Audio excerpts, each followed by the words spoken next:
Northeast of Tampa, in one of the city's bedroom suburbs, Detective Michael Willett was asleep in bed. His wife Melanie was curled up beside him. When the phone rang, he woke up quickly. In his line of work, he was used to being woken up late at night. He listened for a few minutes, mumbled a few things, wrote down the address, and climbed out of bed. He dressed quickly. Melanie awoke briefly, then turned over. She'd been through this before. Outside in the dark, he fit his stocky 5'10", 220-pound frame behind the wheel of his 1988 Ford LTD, an old police car painted white for unmarked duty. Traveling south on Interstate 75, the superhighway that paralleled Federal Highway 41, Willett made Gibsonton in 45 minutes. While he'd been to Gibsonton before, he had never been to Inglewood Drive, and had to consult the book of maps he always carried with him.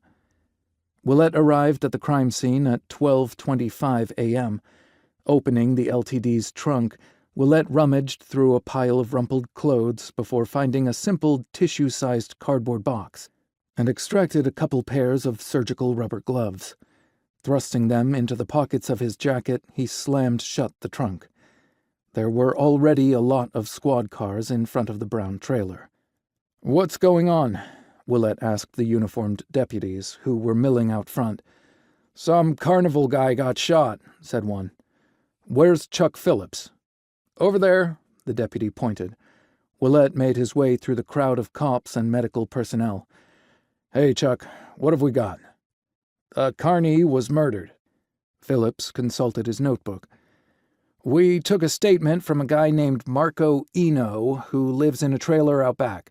Says he heard the victim arguing with somebody and then shots fired. Says he saw a young guy leaving the trailer right after the shots were fired, then he went in and found the body.